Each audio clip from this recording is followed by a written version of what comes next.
જિલ્લામાં આંકલાવ તાલુકાના અંબાવ ગામના ખેડૂત ભરતભાઈ પઢિયારનું વેડફાટ અને સળગવાનો બનાવ સામે આવ્યો છે। ત્યારે વડોદરાની સયાજી હોસ્પિટલમાં આજે સારવાર દરમિયાન ખેડૂતનું મોત થયું છે।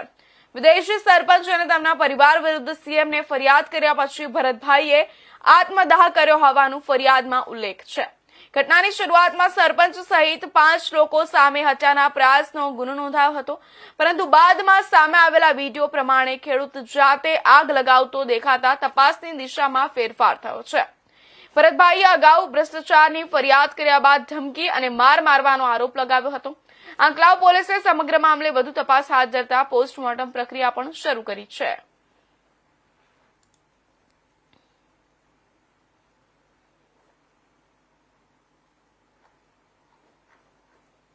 આ સમાચાર પર વધુ વિગતવાર માહિતી આપવા માટે વડોદરાથી સંવાદદાતા જોડાઈ ચૂક્યા છે હિમાંશુ જોશી। જી હિમાંશુ, વિસ્તારથી જણાવજો, શું છે સમગ્ર મામલો?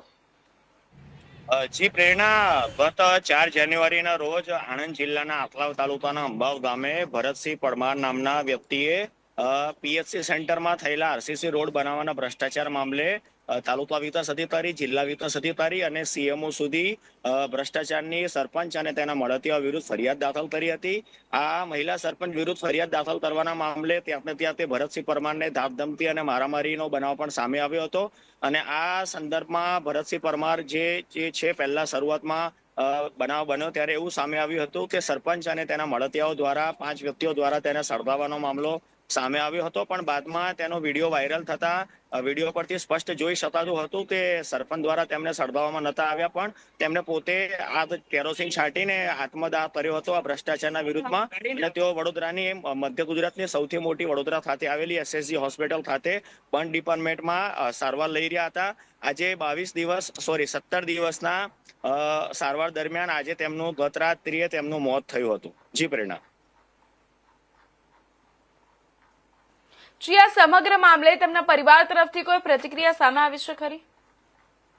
ના, જો પરિવાર તરફથી કોઈ પ્રતિક્રિયા સામે આવી નથી, તેમ કે પરિવારમાં ત્યાં ડરનો માહોલ છે અને એમના ઘરમાં જે આ સારવાર દરમિયાન જે તેમનું દુઃખદ મૃત્યુ થયું છે તેમાં તે લોકો પર આપ તૂટી પડ્યું છે, પણ ત્યાં આ ભ્રષ્ટાચારે ભરતસિંહનો જે ભોગ લીધો છે તે ચર્ચા સમગ્ર ગુજરાતમાં ટોક ઓફ ધ ટાઉન છે। તમતે જે ખેડૂત છે તેમને ભ્રષ્ટાચાર વિરુદ્ધમાં અવાજ ઉઠાવ્યો હતો અને આ જે આગ લાગવાનો જે બનાવ બન્યો હતો તેમને ઓલવવા જતા તેમનો પુત્ર પણ દાઝ્યો હતો, જે હમણાં હાલમાં સારવાર અર્થે હોસ્પિટલમાં છે। જી પ્રેરણા।